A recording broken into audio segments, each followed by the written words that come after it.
another episode of the Live Today show right here on CAN TV Channel 21. I'm Dr. Cherie and I am your host for the show, and I am the founder of the Live Today Foundation, where our mission is to provide inspiration, joy, and free compression garments to under-resourced cancer survivors and cancer patients living with lymphedema. We are so grateful that you are joining us for our show this morning, this afternoon, this evening, wherever you are tuning in. It is so weird. I'm still not used to coming to you via Zoom and not actually live in the studio. I cannot wait until we're able to return live to the studio and I can actually have one of my three producers actually help me with this show. But we have way too much information to share with you to allow a month to go by without us posting something to help our constituents learn how to live today and every day. Now, listen, guys, I want to share my screen with you because I have some information to share, and I want you to know that if you are looking to find out more information about the Live Today organization, you can go out to our website at www.live-today.org. That is live-today.org. You can also shoot us an email. If there's a topic you want to hear about, if you have any other questions regarding the premise of our organization, what we do, and how we can be of a blessing to you, please feel free to shoot us an email at info@live-today.org, or you can always pick up the phone and call us at 754-220-0234. And for those of you who are on social media, please, we would love for you to follow us, make comments, give us some kudos, let us know that we're on the right track. You can follow us on Facebook, Instagram, and Twitter at livetoday.org. That is Live Today, DOTORG. And you can find us at YouTube at the Live Today Foundation. Now, I want you guys to really appreciate that we have your best interest in mind, especially for those individuals who are living with lymphedema. And so today I wanted to continue the conversation on lymphedema and specifically on how we and you as a cancer survivor and as a cancer patient can prevent lymphedema from becoming a chronic, debilitating, lifelong disease. So I want to share the screen again because I want to take us back to our website. And then I want to be able to show you guys some of the latest things that we're doing and switching around here.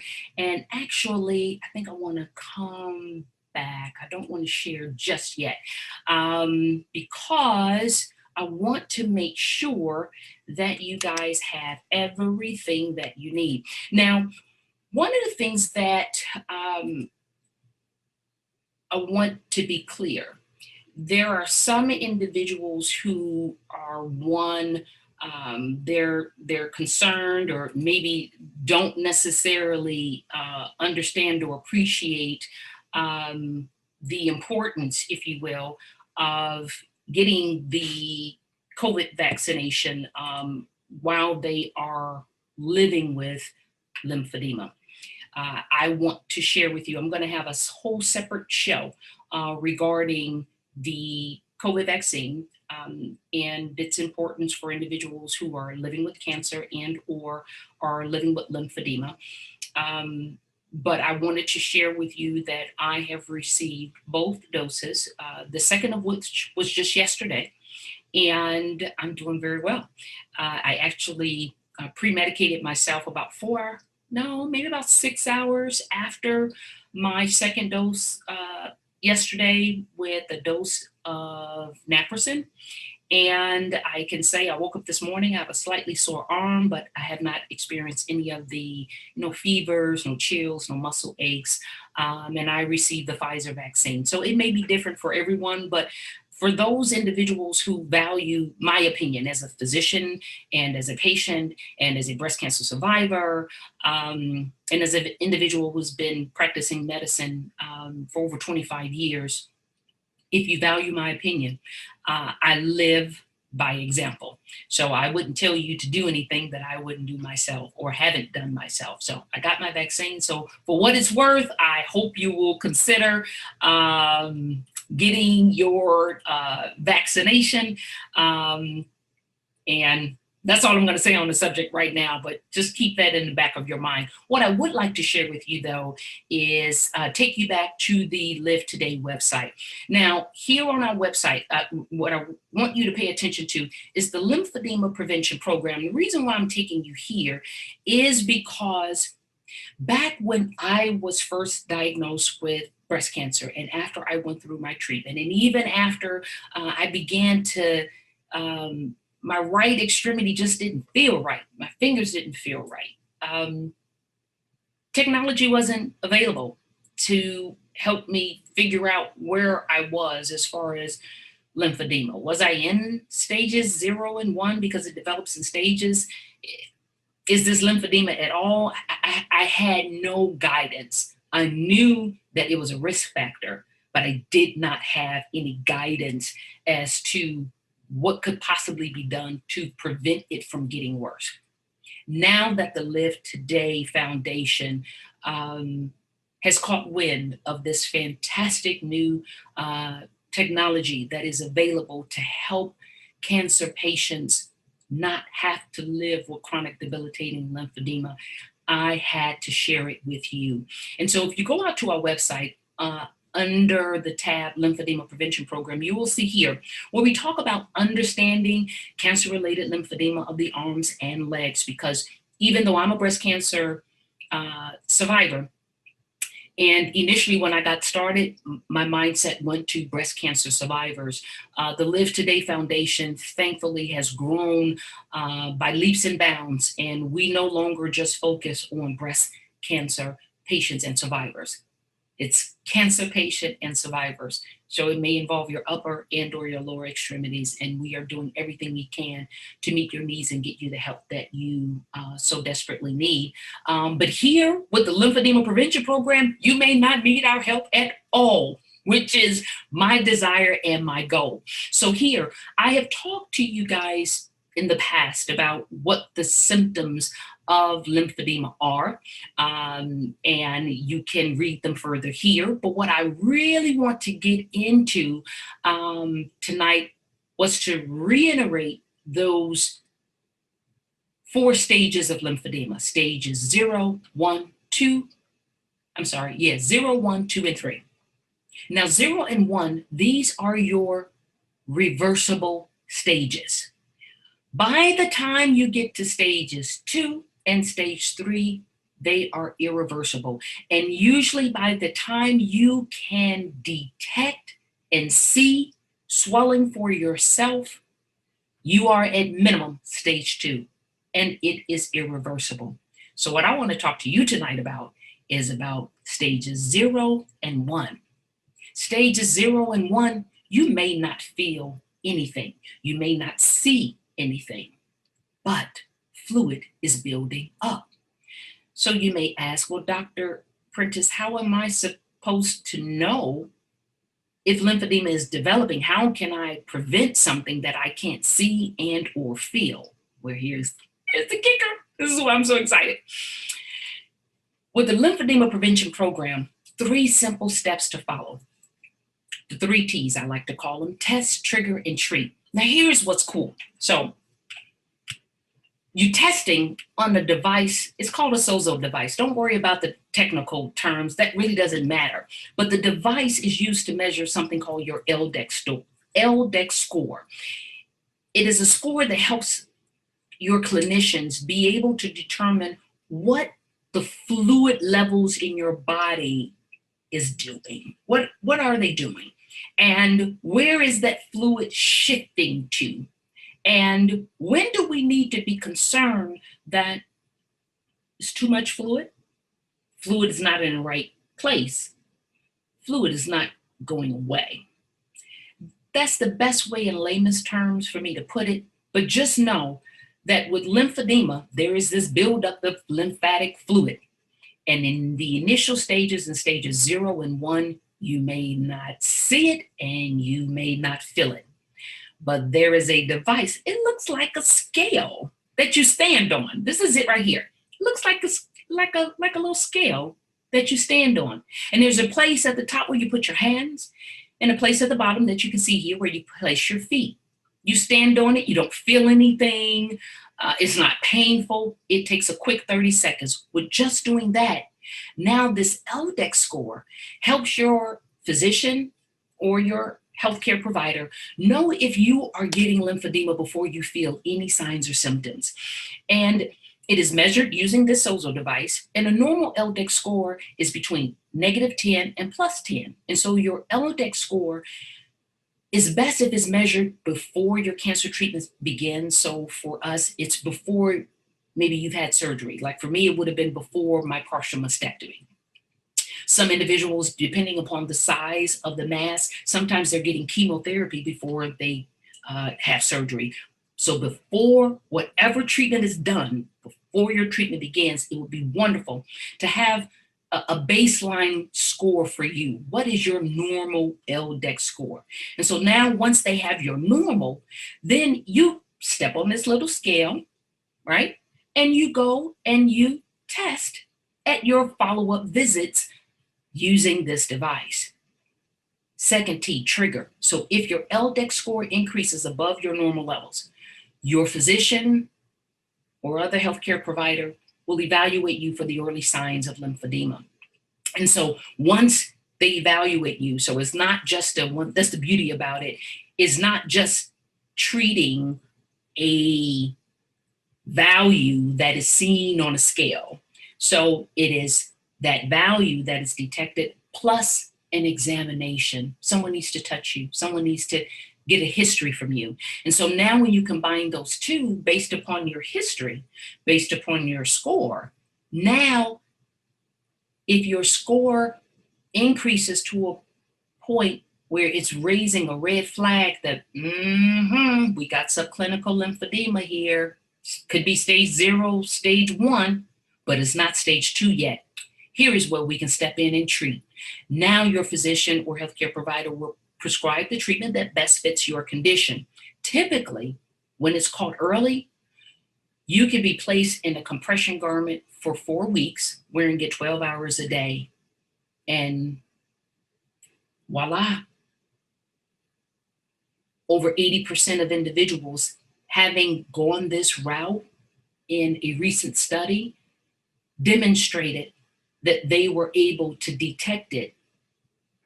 And now 81% of individuals going through this form of detection rate now have the opportunity of not having to live with chronic debilitating lymphedema like myself for the rest of their lives. And so if you are a cancer patient and or survivor, whether or not you have, I'm going to stop sharing now so you can see my face when I say this, whether or not you have had this testing done before or not. You may say, Dr. Shree, I've just been diagnosed. Dr. Shree, I've just been diagnosed and I've already had surgery, or I've already started chemo. Doesn't matter. Ask your treating physician, whether or not it's your breast surgeon, whether or not it's your medical oncologist, whether or not it's your radiation oncologist, or whether or not for some reason you're already seeing a physical therapist. Maybe your oncologist or your breast surgeon said, you know what, I want to put you in contact with a therapist early on, just in case, because lymphedema is a real risk, just in case you start having some symptoms, you will have that interaction with him or her. And now you would have already established a relationship, and now you can go into treatment. I want you to ask, if you are a cancer patient and or survivor, I need you, for your sake, if you've been blessed not to see any signs or symptoms of lymphedema, ask your physician, is there a lymphedema prevention program here? Do you do LDEX score or use a SOZO device for monitoring of subclinical lymphedema? Ask them that question, because it may be yes and they thought someone else told you about it. And that can happen. You have so many individuals that are caring for you, that are meeting your needs, that one may think that the other one told you about something, but I need you to advocate for you. And so ask the question and get the help that you need. And so I will state again, if you are a cancer patient and or a cancer survivor, ask your physician, do you have a lymphedema prevention program here at this institution? They may say, well, no. Then ask, do you have a SOZO device? Are you familiar with it? Because the answer may be yes. They just didn't liken that into an official program. Or ask them, are you familiar with an LDEX score? I'd like to know what mine is. Those are three easy questions to ask that could potentially get you into a program that could allow you to avoid potential pitfalls like me and lose out on a career you've wanted your entire life, or be stuck with the financial burden of buying compression garments year after year, or buying a new wardrobe because your clothes don't fit because one limb is bigger than the other. This technology is there, and had it been available for me when I was going through, I could still be practicing right now. And so, although there are no regrets, and I'm grateful, because had things gone differently, I would have never created the Live Today Foundation. And so I'm not an individual who continuously looks back, regretting choices, decisions, or things that happened to me. I'm an individual that takes stock in what I still have rather than what I've lost, in order to create a new vision and a new dream for my life. And I've been able to do that. But everyone is not able to do that. Everyone's not surrounded by the powerhouse of individuals that I have behind me that, told me, you can make it, you can go ahead. And so for those individuals, you need every resource you possibly can get to hold on to what you have. And a lymphedema prevention program, if you are a cancer patient and or survivor, could be just the tool that you need to keep going in the way that you want to move in your life. And so I want to tell you guys again, be mindful, and be set to do and be an advocate for you, Nobody can advocate for you better than you can, right? And so I want you to appreciate that you are your best advocate. Be your own advocate. Okay. And so now I want to take you back, because I want to share with you again, for those of you that may be interested in how you can support the Live Today Foundation. You can follow us at on social media, Facebook, Instagram, and Twitter at livetoday.org. You can also find us on YouTube at Live Today Foundation. And for those of you that want to go back to my website, check out the lymphedema prevention program. You can go out to www.live-today.org. You can shoot us an email at info@live-today.org, or you can give us a call at 754-220-0234.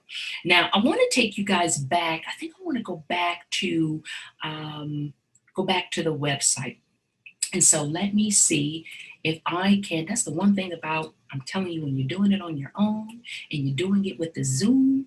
But I do want to go back. I do want to go back to the website. So let me see if I can get us back to the website here. Here we go. Yes. What I also want you to point out, and what I also want to point out to you rather, is on the website, not only do I want you to take note of the lymphedema prevention program page, but I'm so excited about this. And this is going to be another whole entire show, because as you can see, look at all of these pages we have for you. There is a new patient education resource page. So we have tons of information for you here on the site. But as you can see here, we break down the lymphatic system, what causes lymphedema, the signs and symptoms of lymphedema, the various stages of lymphedema, how it's diagnosed, lymphedema prevention, and how you can reduce your risk, lymphedema treatment, and then finally, lymphedema management. So we are doing lots on our website to try to get you the information that you, again, like I stated, so desperately need. And when I say desperately, I don't mean that in a negative way to imply that everyone out there that is living with lymphedema is a desperate individual. I probably have a tendency to go to that word because I felt desperate when I was first diagnosed, because it stripped my lifelong dream from me in an instant. And so I have a tendency to go towards that word, but everybody may not be so as heavily impacted as I was. But I can tell you this: imagine if you were a person who, you are a stylist. You have taken all types of additional courses and certifications in doing hair like nobody can imagine. You are gifted in braids and weave and cuts and color and all of that. You've been renting out places, little booths. You finally get yourself together. You got the money together. You start your own thing. Boom, your space, your thing. You get diagnosed with breast cancer. You make it through the treatment. You come back, your business is still booming. 6 months later, a year later, lymphedema sets in. It sets in your right hand, arm, fingers, and you're right-handed. And then all of a sudden, everything that you've worked for, I mean, you have clients willing to wait hours just for you to do their hair, lined up. You are booked out. And now, all of a sudden, you can't do what you've worked so hard, spent so much money, put all of the marketing and advertising and all of that into this business. And now not only can you not do what you so enjoy doing, what was your livelihood, what took care of your family, you now, in addition to not bringing in more money to meet your needs, you now have more money going out because you have to buy compression garments, at least 2 a year. You have to buy new clothes because your old clothes don't fit. You have to, you probably need to maybe go into some form of counseling to kind of deal with everything that has happened to you over a short period of time. But now you're figuring out, how can I even fit that in? I don't even know. I can't even afford health insurance now because I don't have a livelihood. I mean, there is such a snowball effect that can happen when you get diagnosed with lymphedema. And I'm just at a place in my life and in my career that I want to admonish as many patients as I can to advocate for themselves. And I want to encourage as many physicians as I possibly can to be an advocate for their patient, to think about the whole patient, to think about their survivorship beyond their point of care of that patient. So for the breast surgeon, think beyond the mastectomy and your follow-up. You've cut the cancer out. You may consider, okay, great, I saved a life, I'm done. The medical oncologists have given the chemotherapy. They've survived the chemotherapy. The hair is growing back. I'm done. The radiation oncologist, okay, they've survived the skin burns, maybe the nipple burns. They made it through their 33 treatments or what have you. I'm done.